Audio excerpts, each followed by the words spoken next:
Hello, everybody. Welcome back to Bear Down Ballers for another episode. I'm Ryan Wall, joined once again by Jordan Pollock. And Jordan, Arizona unfortunately lost their first game in a couple weeks. Their winning streak of 6 games came to an end to Kansas State on Tuesday night. Arizona did beat number 13 Texas Tech this past weekend. Arizona currently stands number 2 in the Big 12, 17-7 overall, and they're just a game behind the Houston Cougars. And we'll get into that later because Arizona, although they lost when we were recording this yesterday, they can make up that loss and get to first in the Big 12 later this week on Saturday against Houston. But Jordan, first off, how are you doing today? I'm doing great, man. I'm doing really good. How are you?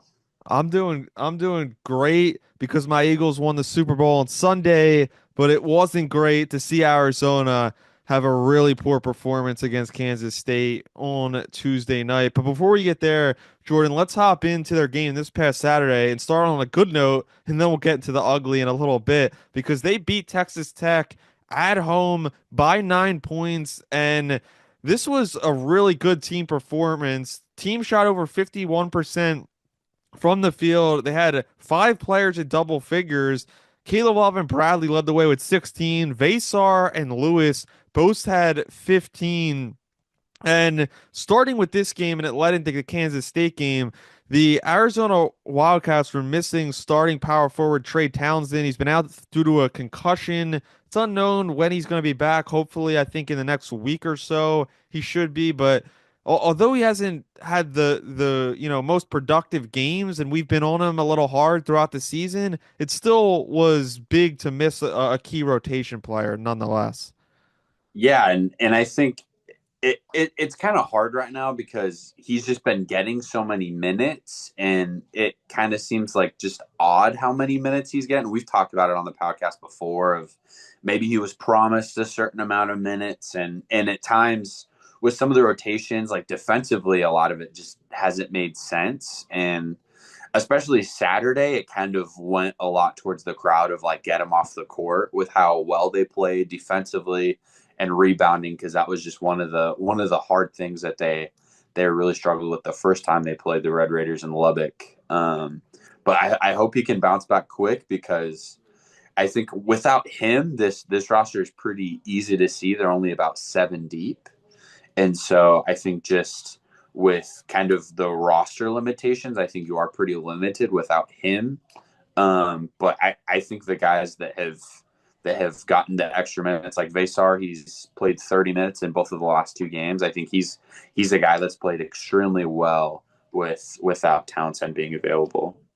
Yeah, and we've talked about him playing more minutes. And he actually played 9 more minutes than Toby Awaka, the starter. But both of those guys, I'm gonna flat out say this was the best game that Toby Awaka and Vasar played combined on one night. They combined for 51 minutes and they combined for 29 points and 19 rebounds. Awaka had 14 and 11 with 2 blocks, and then Vasar, like I said, had 15 and 8 with 2 steals and 2 blocks.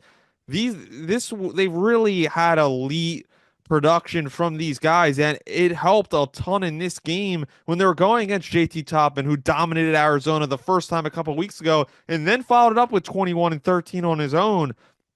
So when you're going against such a dominant player like JT Toppin, you need to combat that with your own elite production from your front court. And Arizona got just that. And it seems like throughout the season, we keep talking about this, but Toby Awaka and Vasar are continuing to feel more comfortable in this offense, and they're continuing to improve as offensive players on their own. They're not as much complementary pieces, but they're looking for their own shots more, and their teammates are as well.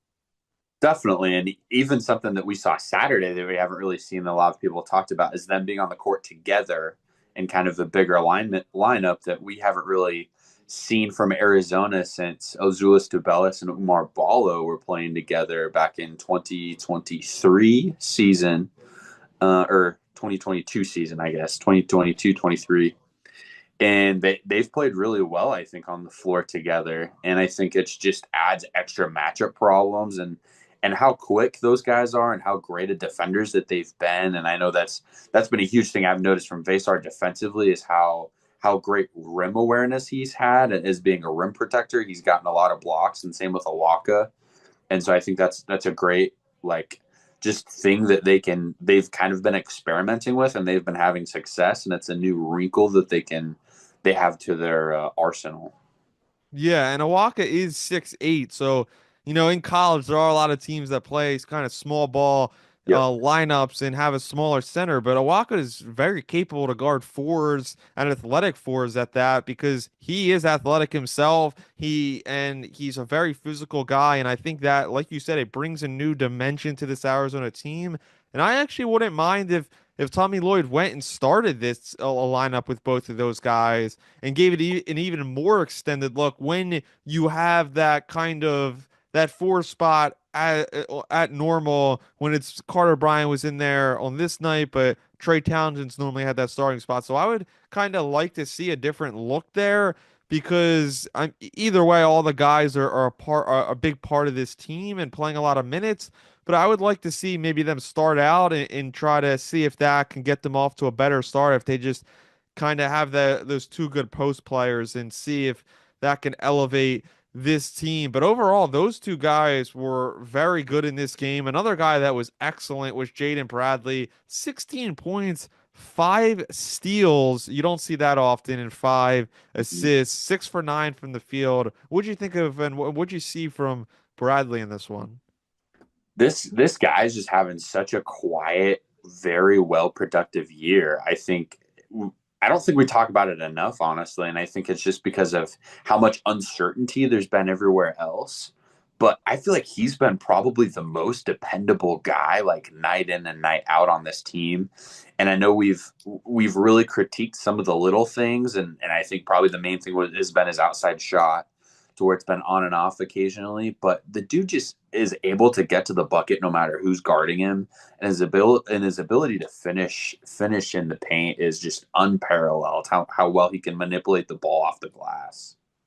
Yeah, he is so he's so quick moving to the rim and he's so confident finishing through contact and he's so shifty and it just makes such a difference and it just really every game I watch him it's so crazy the development that he's undergone since last season to this season because last season he really just was such a timid player on offense and really just struggled to get his own shot and to make it a priority to get his own while helping others. So I really think that he's probably been the breakout star of this entire team and he's really taken to being a starter, not just a starter, but in this game, I mean, he played him along with Caleb Love played 39 minutes. They played 39 out of 40 minutes in this game. They were just unbelievable. And it's great that they did that. Caleb Love, on the other hand, 4 for 15 from the field. Another weak shooting performance from there. He did kind of not make up for it, but he added, 7 foul shots to the mix with 7 for 9 from the free throw line. Finished with 16 and 6. This was just another traditional Caleb Love game where he just was 1 for 6 from three, couldn't get that shot falling. Some of his 3-point attempts were really, really iffy. This was a game we talk about. Sometimes he hasn't forced his shot. He was forcing the three in this one to me. Yeah, and I think one of the biggest things that was such a positive for me from this game was just they kind of were in the ahead most of the entire game, and there was never really a need for like Caleb Love to take over. And like you said, like he didn't have a super high efficient night, but their ability to stay ahead and continue to just grind out through the game, like 18 assists in a game is insane of just how well this team is playing within the offense and how well they're setting up each other. And 51% from the field, the entire team shot, I think just kind of shows how well this team is clicking together Yeah. offensively and helping each other get their own shots. Yeah, and also along with that, 40 out rebound Texas Tech 42 to 29. And also, like you said, I agree. I never was this game, Arizona was up by two in the first half, but as it got to the second half, I was never that concerned about it. It got to about 4, 5, 6 points at the end, but I never was that concerned about Arizona. It seemed like they had a nice handle on this game throughout the second half, and they closed it out pretty nicely at home. And yeah, this was a really good team performance. Shot pretty well from the free throw line, 78%. Overall, I was really impressed with this. Any other final thoughts on this win versus Texas Tech before we move on to their game on Tuesday night?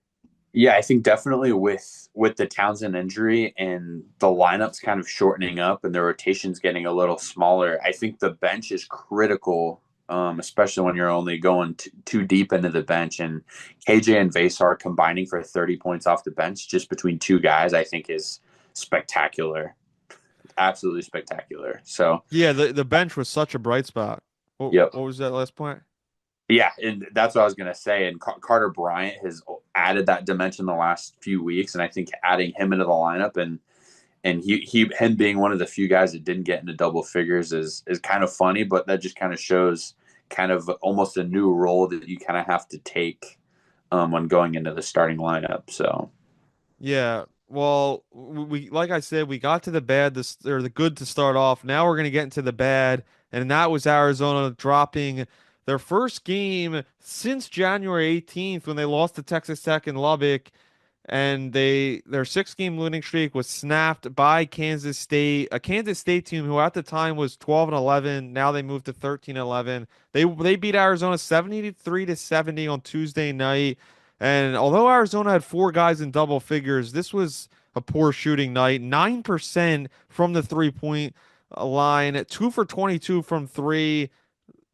They shot at 41% from the field, and the most glaring thing was as good as Bradley was in the last game, he wasn't that great in this one, but he wasn't the biggest one. Him and Caleb Love combined for 7 for 26 from the field. Pretty brutal, and you're not gonna win games when you're starting backcourt and two of your biggest shot takers are kind of do that from the field. yeah, definitely. And such a bright spot on Saturday was defensively, I think, from top to bottom. And that was something that they really struggled with Doug McDaniels, who led Kansas State in scoring with 24, 10 to 22, and had the only 3-pointer that Kansas State made the entire game, which is crazy. I saw one stat that said it was the first time in like over a decade that a team had beat an unranked team had beaten a ranked team while shooting below 10% from the 3-point line, and that just I think shows how bad of a night both teams had. So I think I think as much as we can talk about how bad the backcourt played, I still think the front court played pretty well. Like I said, Yeah. Vasar still gave you 30 minutes, 12 and 7, and they were still in it. They still had a chance to win at the very end with the desperate heave from Caleb Love, which I know everybody in that arena was kind of holding on for it. But Jerome Tang's done an amazing job. Like, I think it was their 6th straight game that they've won after going like 1-5, 1-6 to start off conference play.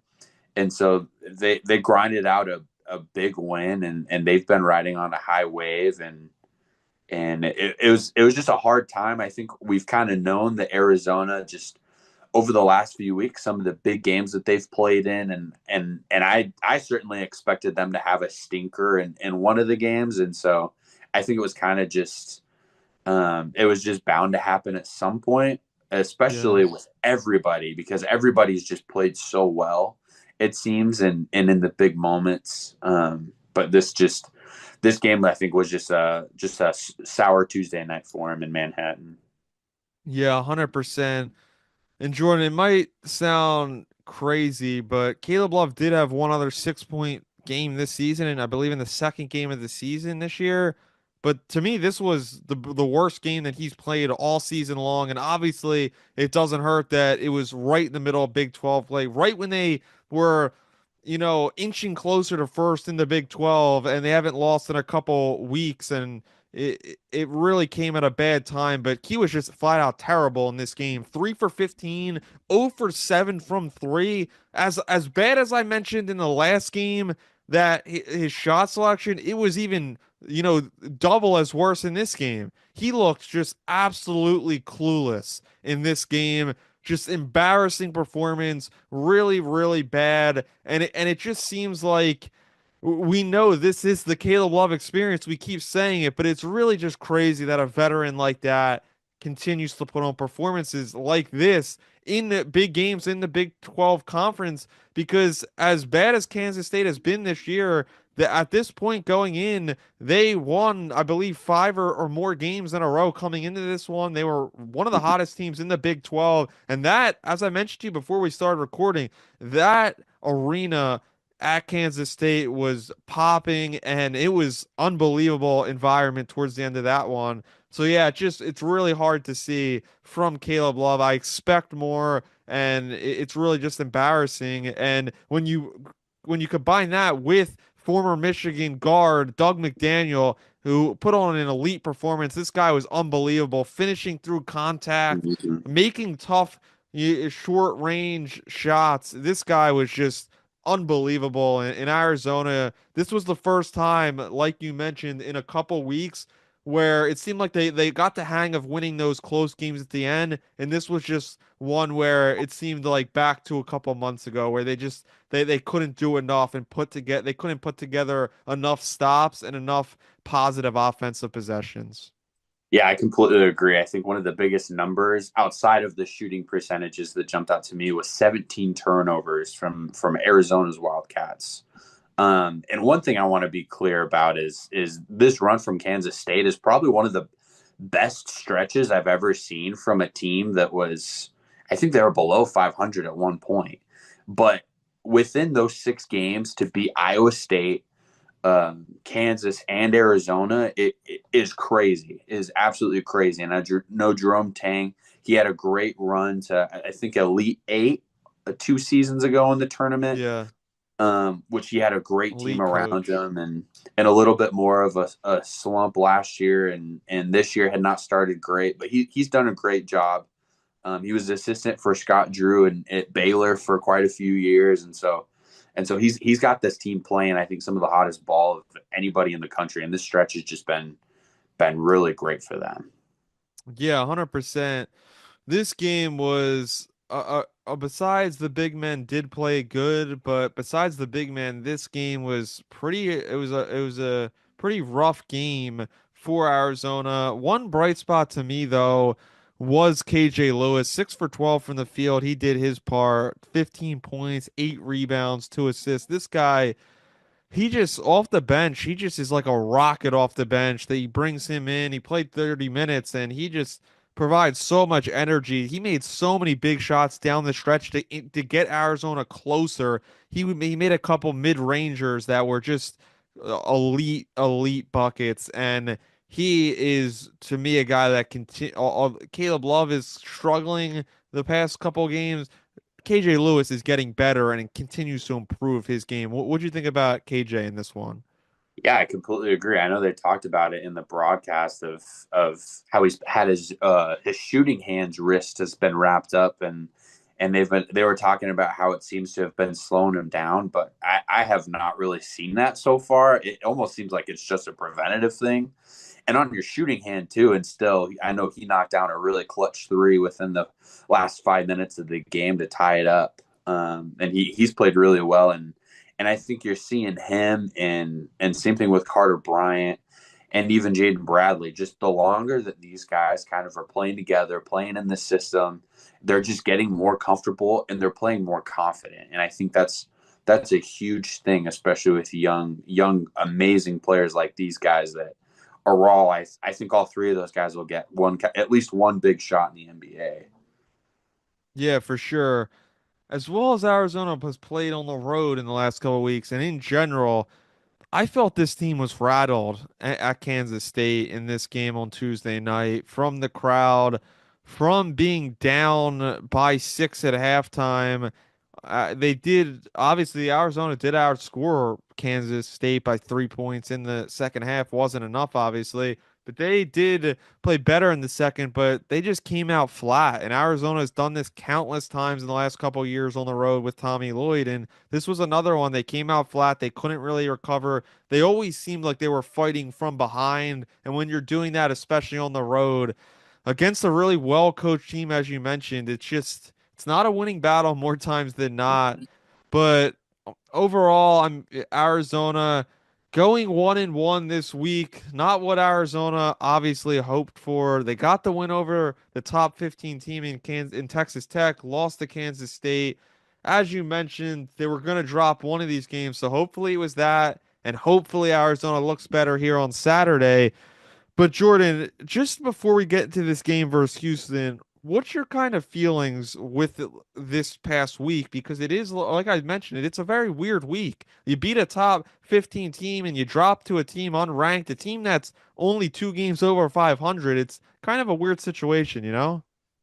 Yeah, and I think from the numbers and looking at it on paper, it definitely looks that way. But I think with the context of kind of what's going on right now and the run that Kansas State's been on, and I think just how well Arizona has seemed to play, like we've said, they've played in a lot of close games over the last few weeks within the last 4 to 5 minutes. And a majority of all of them, they've pretty much pulled it out besides the Kansas State one. And they've been able to get these clutch wins, and that's really hard to do, especially in I would say pretty easily the second best conference in America, right behind the SEC, where pretty much every single team in that conference is ranked. But contextually, I think they're still at a good spot. I think most teams will usually at least have a stinker or two within the middle of their conference, if not more. But I think that also just shows how much strength that this conference has. Like we were just watching earlier, Arizona State sent Texas Tech to overtime. And it's like Arizona State barely beating They Colorado had at the no bottom of business doing that tonight. yeah, and it seems like they're barely beating Colorado at the bottom of the conference. And Texas Tech, they're up there in the top four with us, and they beat us the first time we were out there. So I think it's just the conference also is just elevating people and like we said the last few weeks with ASU when we played them, like it's getting into the late into the season where you kind of need to pull out some big wins for your resume to look good to the NCAA tournament committee. 100%. This is a time when wins and losses mean more than ever. Obviously, Arizona has improved their stock a ton over the last month. They were once a team that was on the bubble. Then they moved up and they've continued. I've seen them as high as four, Mhm. as high as the fourth seed in some kind I, of mock brackets here. So Arizona's not on that bubble, but they still are in a spot where they're trying to improve their record. They're trying to win a Big 12 regular season championship here, and there's no better place to start, and there's no better team to face off with than this Saturday at 12 p.m. local time. It's at the McKell Center. It's on ESPN. It's Arizona versus Houston. It's Arizona versus the number um they six say ranked Houston Cougars at this point. Calvin Sampson versus Tommy Lloyd. This is a box office big time matchup. And I've been looking forward to this one since Arizona went to the Big 12, two of the elite programs in the country, a team in Houston who, although they lost to Texas Tech by 1 point in overtime a couple weeks ago, they've won 16 of their last 17 games this season. So quite an incredible run by this veteran team led by LJ Cryer, the former Baylor Bear. He's averaging over 14. He's shooting 41% from three. And the biggest thing that sticks out for this team, and like a lot of Sampson's teams, elite 3 point shooting team, 39% as a team, one of the highest in the country. They got Jawan Roberts. As I mentioned, they have LJ Cryer, and also in the backcourt, Emmanuel Sharp, who's a really good physical veteran in the backcourt. So I'm really high on this Houston team this season, and it's going to take a lot for this Arizona team to beat Houston. What do you think about this matchup? So one thing, especially with this Houston team, it feels like every single year I'm saying, "Oh, I love this Houston team," and I think a lot of it just goes back to Kelvin Sampson and how great of a job he has done with this program. Like you think about Houston, in the mid 80s, late 80s, early 90s with Coach Guy. Those teams were rolling with Phi Slamma Jamma, Hakeem Olajuwon, and they had a pretty long stint where it just felt like they were having a hard time compete, and he has just completely flipped that program on its head and has it steamrolling. And like you said, a big thing offensively is they're able to just pull out 3-point shooters every single year. And for me, I think the biggest thing is defensively with how much length they have and how much ball pressure they put on teams. And I think it's a little different. Like you see, I think Marquette with Shaka Smart, he does it similar ways with length, but he's super big on doubling a lot of ball screens and high pressuring in those ways. But they just use their length to try to make the court as small as possible and give you insanely small windows to get shots and to get passes off. Yeah, I really think the defense and the three pointing is the X factor for Houston in this matchup, like you said. And I really think that Arizona's guards are going to they're going to have a lot on their hands trying to score on LG Cryer and Emmanuel Sharp and Uzan. I really think those three guards are really good and they're great shooters. They're great on defense. So I think that, yeah, I'm going to be looking at Caleb Love and guys like KJ Lewis and Jaden Bradley to really make an impact in this one, but they're not going to get it easy. And especially a good matchup is Joanne Roberts versus Toby Owako in Arizona. They're both 6'8", kind of a similar matchup in build, and two good veteran big men. So really think that'll be a really great matchup, and I think that'll decide it. I think it's a really good guard on guard matchup and two good big men. Who are you leaning towards in this one? Obviously, we don't have a line out. I would imagine since Arizona just lost and Houston's, like I said, have won 16 of the last 17 games, I would imagine Houston would be the favorite by a couple, but I don't think the line will be too big since it's at the McCall Center. Yeah, I agree. I think it'll probably be easily within 3 to 4 points. I'm probably leaning Houston right now. But that is to say, this Arizona team has looked amazing in McHale since Duke was there in November. So I think logically, I'm leaning Houston, but I think especially with them losing in a hard game in Manhattan and just how well they've played at McHale, I think I like Arizona in this matchup actually. Yeah, I'm kind of in the same kind of thought process there. I do think Houston's a better team right now. I think they're more proven. They have a more proven veteran coach in Calvin Sampson, but Arizona, like you mentioned, they've even lost at McCall Center this year since they lost to Duke November 22nd, which was their fourth game of the season, and they've only lost to McCall one time this season. It's one of the best home court advantages. We've talked about this, and I've continued to state this. It's one of the best home court advantages in the entire sport in the country. McCall is that great, and this is when McCall shines the most. National TV, ESPN versus another top 10 team. This is when Arizona is at their best, and it might be blind hope, but I'm gonna hope and predict that we're gonna see a big Caleb Love game because normally or not normally, but a lot of times when they're in big time games like this, Caleb Love comes to play. I think he's gonna bounce back. Had a couple bad games. He's the X factor in this game. He always is for me with Arizona because he has that huge upside where he has 25 to 30 point upside on any given night. So I'm going to go Arizona. I think Arizona is going to win by 2 points. I think it's going to be very back and forth. I think this could be one of the best games of the entire year up until this point. I have that big of high hopes. What's your score prediction? Yeah, I think it's going to come down to the last minute, and I think that's just also kind of the way that Houston's kind of played a lot of their bigger games. Like I said, they've got 4 losses, only one in conference, and that was a home loss to Texas Tech 2 weekends ago. Without Toppin and without McCaslin, both got ejected within the first 6 minutes of that game. But their other big losses have been to right now the number one in two countries, Auburn and Alabama, who play on Saturday. I thought if those two played on any other Saturday, I think ESPN's game day would be in Tucson.